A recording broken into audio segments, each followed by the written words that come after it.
I'm joined today by Eric Peterson, the co-founder of GrappleHook Games, and we're going to be talking about Skorecery, which is coming out on the PS4 on April 4th. So, Eric, thank you for taking some time in this busy time for you before launch, no doubt, to talk with us about your game. Yeah, thanks for having me. It's an absolute pleasure to have you here. Just before we started recording, I was mentioning it's really cool. Skorecery was one of the games I think I saw at one of my first Boston Figs. We've been following you guys for a long time. It's wicked cool to see these games I saw in their infancy almost get to a point where you're putting it out there in the world. Yeah, it's actually a lot of fun for us too, because I know, obviously, as you mentioned, like you saw the game so early on, and every time we saw you, we would be like, "We'll keep you posted," and like we'll give you updates and all that stuff. And so it's funny to like finally get to the point where it's like, hey, it's actually coming out this time for real. Absolutely. Well, before we get too far, for people that are watching this interview that don't know what Skorecery is, why don't you give them a pitch? What's the game? Why should they be excited about it? Sure. So Skorecery is a fast-paced local multiplayer game. We call our tagline is mystical multiplayer mayhem. Really what we wanted to build was something that was approachable, easy to pick up, and actually a lot of fun to watch too. And then layer in kind of different mechanics on top of that to give players like a reason to keep coming back and experimenting.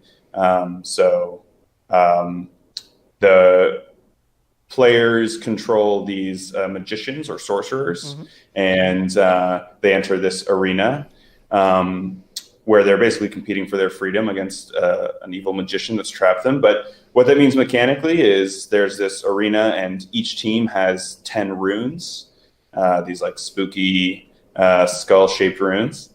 And there's this ball, and your objective is to try to gain control of the ball and use it to destroy the opponent's runes before they destroy yours. Nice description. Yeah. To kind of amp that up a little bit, I will say that the first time I played Skorecery, it was one of those moments where I didn't quite know what I was getting into, and there's this moment of like trying to figure things out, and then it clicks, and it's a game I seek out at every convention I go to at least get 1 or 2 rounds in of play. It's wicked fun. Thank you. And it's really unique, which is the first thing I wanted to ask you about, because in such a weird combination of like magical abilities, and there's this like dodgeball element and like a resource management almost element with these runes, where in some of the times I've played, it's even been beneficial to lose a bunch so that your hitbox, so to speak, is a lot smaller. Yeah. How did this all come together? Where did this idea come from? How did it gestate? Yeah. So the project originally started out as a class project. So myself and Adam, my co-founder, were part of a group at Northeastern University where we went to school. It's part of the game program. And we had to build a class. Had to build a game in class. Not build a class. That's a whole different thing. And so one of the things we really wanted to explore was these kind of what I like to call like natural mechanics. So have you ever played something called have you ever played Keep It Up? Yeah. Or have you ever right? Like you have a balloon or a volleyball or something, and like you don't want it to touch the floor. And so like that's something that is kind of natural and organic and people understand. And that was kind of one of the earliest kernels of like, what if we brought something like this into a digital space and like really kind of captured that local multiplayer vibe and something people could understand, but then do all the things that you can't do in real life. And that was just kind of like an early part of it, and it just kind of organically grew from there. That's a really cool place to kind of build from. The idea of not having to explain things, like you're saying, this innate understanding of mechanics, especially in like a multiplayer game. That seems like a really cool way to bring that. Yeah, thanks. I mean, it was interesting for us too, because at that time, kind of local multiplayer games and split screen games and couch co-op and all that stuff was in kind of at a low point. Like it hadn't really made the the resurgence in that scene hadn't really spun back up the way we have it now. Yeah. So I think there was definitely like a desire for us to really like contribute to that space. Cool. So on the subject of it being a multiplayer game, one thing I love talking to developers about when they have created a game that is a multiplayer game is balance. This idea of having all these different abilities, all these different classes, all these different, characters you can play, and making it all work together in a way that, isn't a horrible mess, Right. is something that's really fascinating to me, that process. And having played Skorecery, there's some really cool, really interesting combinations of abilities, things like freezing balls and having like fake runes and warp portals. How did you go about designing those different elements and making sure they work together in a way that created a game that was ultimately balanced? Yeah. At the end of the day, like playtesting is kind of king. So, we try to get as much. Throw it out there, see what works. Right, exactly. There's a lot of spells that we ended up dropping because we couldn't find a way to make them balanced. They were either too powerful or they were too hard to use. What were some of those that maybe you can share and that were particularly cool? So one of the things we experimented with was having spells that were like aimable. Okay. So we ended up to skip to the end. We ended up dropping those, for example, because the game moves so quickly. It was like too hard to use. I can see that. Yeah, but like one of the spells was actually like it almost operated like a grenade. And so the idea was that it would like, arc and bounce. And then when it finally exploded, it would be like everything in the radius would get stunned. And so it was like a way to like try to immobilize other players. That was one. On the flip side, on like the defensive side, like we looked at having a spell that you could use to apply a shield to your rune. And so the idea would be like you could be across the map, and if an enemy shot is approaching your rune, you'd like try to shoot it in time. You could aim it and get it, then you'd protect your rune in that moment. So there were things like that that at the end of the day were just so hard to use, and it's a very fast-paced game. I can see where having skill shots like that would not necessarily work. Yeah, and it's funny because even for us, like we're playing it all the time, and it wasn't until we tried it out that we realized that. Like you'd think we'd know that, like, oh, the game is too fast or something like this, but it really, like, we had convinced ourselves like this is something you could do, and then we played it and we're like, oh, not a chance. So yeah, I'd say playtesting is a big thing, and there's a lot of symmetry in the game too. Like, so the spells are the most asymmetrical part, but a lot of the other challenges in the game do come down to symmetry. So that's true. The rune sets mirror each other, curses apply universally to people. So it's definitely a big component of like we wanted people to feel like their kind of skill like mattered. Yeah, that makes sense. Last kind of question I wanted to bring up in specifically about the game, before talking about your background, was now that you're at this point of launch, what are some of the things that you tell yourself when you started?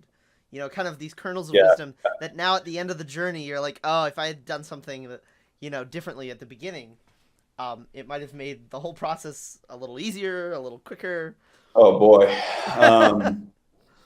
It's probably easier to answer like what I wouldn't have told. Like, I don't know. It feels like everything. Oh yeah. That works. That works. What not to do? Pretty much everything. I think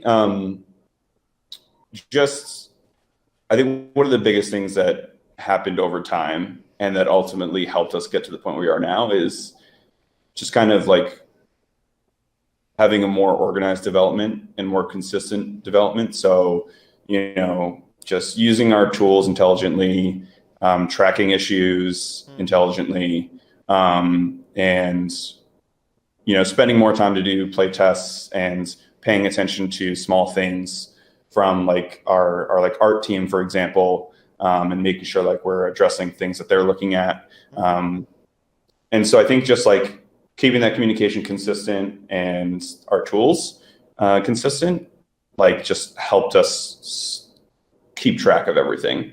And, earlier on, it's like a little more free form. And when you're prototyping, it's like, yeah, whatever. Like we just kind of want to see where this goes. But as soon as you start thinking about deadlines and release and actually shipping it to people, you got to make sure all those ducks are in a row. So makes a lot of sense. Yeah. So what is your story? How obviously you started this as a student project, but what brought you into the world of making indie games? Like what was the driving force that made you pursue that? So I think, I guess I'm trying to think of where to start. I mean, the biggest thing was just being in the game design program at Northeastern. One of the things that it did well is a lot of classes gave you the opportunity to build prototypes and explore things. And so, you kind of have the opportunity built into your education to get over that hurdle of like, oh man, like I got to start a game, but I don't know where. Sure. But if you already have like this thing that you've been working on from a class, you say, hey, this is really interesting. I want to keep exploring it. And so the first project Adam and I did together was this game called Squad Hero Revolver. It was a shmup you played with a Guitar Hero controller, which is actually really fun to work on. But that was where GrappleHook Games actually came out of, and that game was fun to work on, and we won some like local awards for it. So that's what I think helped Adam and I kind of get into that space of like, okay, like we can do this, like we can make games and invest in it. So by the time we had worked on Skorecery as a prototype, we had already spent some time like thinking about that, and we looked at the project and said, this is cool. I think it would be good to explore. And the more we played it with people, the more we got that feedback that people were into it and they got it. And so that kind of gave us like the green light to be like, yeah, we should make this a real thing. Cool. Yeah. What were you a gamer growing up, I guess is the first question to ask. And what were some of the games that were inspirational to you? Yeah. I was a gamer. I'd say like the PS2 is where I put my most time into. I think the game the series that was always nearest and dearest to my heart was Ratchet and Clank. So before the PS2, I basically remember from my PS1 days, Crash and Spyro. And when I got a PS2 and like my family had just moved, and like my friend in this new town was like, yo, dude, you should check out this game. It's from the Spyro people. And he brought Ratchet and Clank over, and I was like, yo, I need to get this. And I actually, one of my earliest kind of forays into game design was Insomniac had a weapons design contest. So I think it was for Up Your Arsenal, and they were just accepting like weapon designs that you would send in, and they'd pick the best one and put it in the game. And I probably sent like, I don't know, like 4 or 5 different weapons, and they had you like draw out like schematics for it. And so I did like different perspectives of what the gun should look like and all these things. And that was just like super fun for me. So, that was obviously a huge series, if you couldn't tell. I mean, outside of that, like God of War was great. Okami was amazing. I played my first Final Fantasy on the PS2, Final Fantasy X. So yeah, those are like some of the titles that jump out to me for sure. Cool. And then final question we ask everybody we talk to. Yeah. Other indie games that are either have come out or are in the process of being developed that have caught your attention. Use it as an opportunity to shout out people or just make people aware of a game they might not have heard of.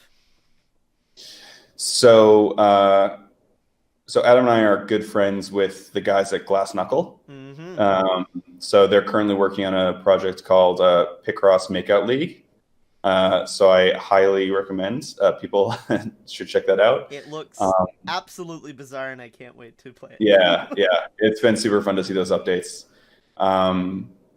Also, Spellbreak is a title people might be familiar with, but if not, it's actually it's out of a local studio, but it's a battle royale. But it's a like Skorecery, it is a like kind of mystical setting. And so it's this really cool mashup of like magic battle royale stuff. Cool. The art style is amazing. The combat has looked phenomenal. So I definitely recommend people look that up. Cool. And Swim Sanity, another local team or another local game by the local team, Decoy Games, is always shaping up to do really cool stuff. They just announced they're going to be on the Switch, which is awesome. I'm really stoked for those guys. I played that at Play NYC. That was the first time I ran into it this past year, and it is super fun. It's one of those games that has a huge crowd around it, people hooting and hollering. Really cool. Yeah, they've done like a great job kind of like cultivating that environment for the game. So that's been really cool to see. And then the last plug I want to give is there's a Twitter user at Super Blizzard. I believe she goes by Jessie. But she just cranks out these crazy, super small prototypes. And she always has like 5 games she's developing in parallel. Like I can't figure out the math of like how she does it, but they all look super cool. And she's constantly posting stuff. So like highly recommend people follow her. I'm definitely gonna have to go check out her Twitter feed. Jeez. Sounds super cool. Cool, awesome. Eric of GrappleHook Games, thank you for taking the time to talk to us. Like we said, Skorecery is gonna be available on the PS4 on April 4th. So we'll have a link in the description down below if people wanna go find it. Yeah, check it out.